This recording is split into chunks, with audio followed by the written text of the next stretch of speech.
Trump ఎవడు అనే అర్థం వచ్చేలా ప్రశ్నిస్తూ ఉంది. మరి ఇటువంటి సందర్భంలో క్యూబా తలొగ్గుతుందా?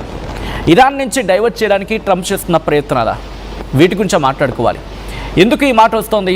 కొద్దిసేపటి క్రితం, ఎందుకంటే కొద్ది గంటల క్రితం అమెరికా కీలక నిర్ణయం తీసుకుంది. యుఎస్ కాంగ్రెస్కు చెప్పుకొచ్చింది. ఎందుకంటే యుఎస్ కాంగ్రెస్ పర్మిషన్ లేకుండా ఒక యుద్ధం, అమెరికా చేసే యుద్ధం 60 రోజుల మించి చేయకూడదు. అండ్ ఇప్పటికే ఆ రియాక్షన్ స్టార్ట్ అవుతూ ఉన్నాయి. మీరు చూడొచ్చు, ఆ దేశ అధ్యక్షుడు ఇటు ట్వీట్ కూడా చేయడం జరిగింది. టుడే ద గవర్నమెంట్ ఆఫ్ అంటూ కూడా has announced new coercive measures that strengthen the brutal as evidence of its moral poverty and contempt for the sensitivity and common sense of Americans and the entire international community. No honest person can accept the excuse that Cuba poses a threat to that country. The blockade and its reinforcement caused so much harm due to the intimidating and arrogant conduct of the world's greatest military power. ఆ last line చూడండి, చాలా గట్టిగా ఇచ్చింది.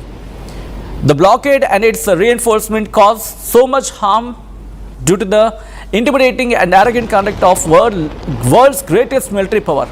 ప్రపంచంలోనే greatest military power ఉన్న దేశం అంటే ఇండైరెక్ట్గా అమెరికాగా అంటూనే వాళ్ళ ఇంటిమిడేటింగ్ అండ్ ఆరగెంట్ బిహేవియర్ వల్ల ప్రపంచానికి చాలా నష్టం జరుగుతోంది. మరి ముఖ్యంగా బ్లాకేడ్ అండ్ అలాగే ది రీఎన్ఫోర్స్మెంట్, వాళ్ళ బ్లాకేడ్ వల్ల కావచ్చు, రీఎన్ఫోర్స్మెంట్ వల్ల కావచ్చు, ఇటు ప్రపంచానికి చాలా ఇబ్బంది జరుగుతోంది అని అర్థం వచ్చేలా మాట్లాడుకొచ్చింది Cuba.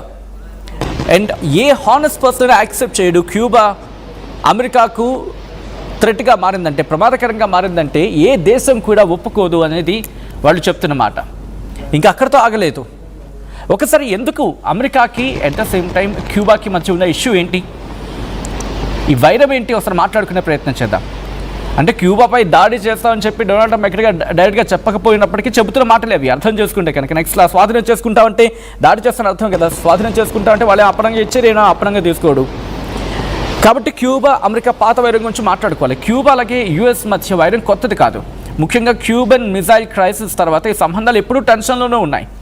Trump hard line stand గురించి మాట్లాడుకుంటుంటారు. ట్రంప్ ఎప్పుడు క్యూబాపై శాంక్షన్స్ పెడతాడు. ఆయన దృష్టిలో క్యూబా ఒక అథారిటేరియన్ రెజీమ్, అమెరికా శత్రువులతో దగ్గరగా ఉంటుందనేది ట్రంప్ వాదన. అయితే ఇక్కడ చైనా రష్యా ఫ్రాక్టర్ ఇక్కడ కనిపిస్తుంది. ఎందుకని?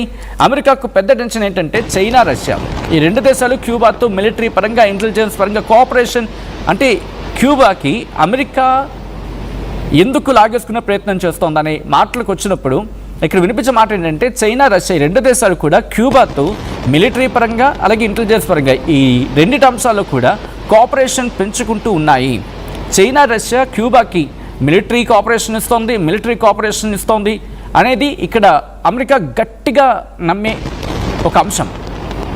దాంతోపాటు క్యూబాలో చైనా స్పై బేస్ కూడా ఉందని చెప్పి యుఎస్ అనుమానం.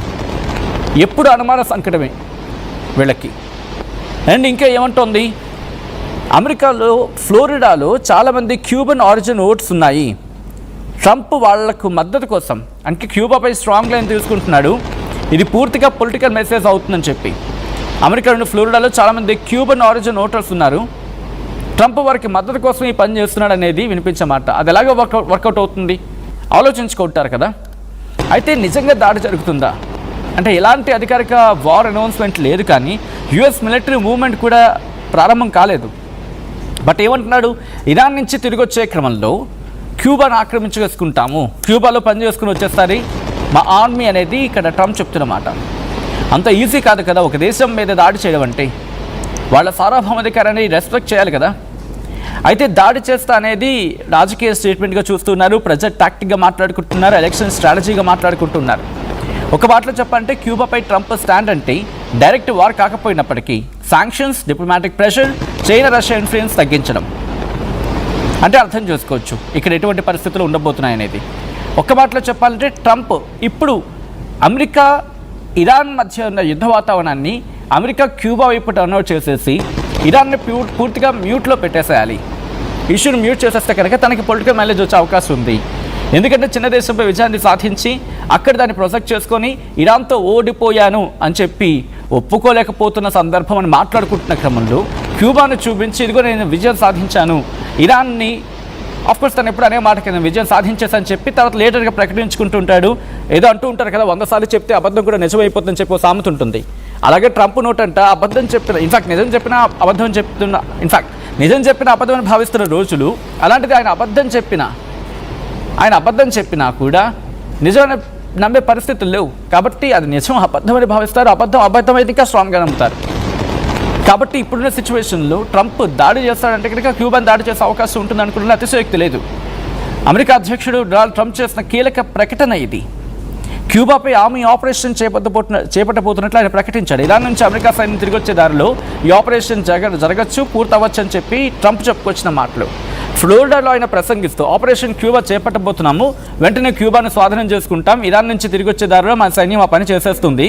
అబ్రహీం లింకన్ అక్కడ ఆ దేశం దగ్గర మేము మోహరించబోతున్నాం, మేము లొంగిపోతున్నాం అని చెప్పి క్యూబా చెప్పేలా చేస్తామంటూ ట్రంప్ అనగానే వాళ్ళందరూ ఒక్కసారిగా ఆయన అప్లాడ్ చేయడం జరిగింది, ఆయన్ని మెచ్చుకోవడం జరిగింది అక్కడ. అయితే అమెరికా క్యూబాకి మధ్య వైరం ఈ నాటిది కాదు, ఏకంగా 19వ శతాబ్దం నుంచి కూడా ఉంటూనే ఉంది వాళ్ళిద్దరి మధ్య ఈ గొడవ. కారణం ఏంటంటే ఫిడెల్ కాస్ట్రో విప్లవం తర్వాత ఇది మరింత ముదిరిపోయింది.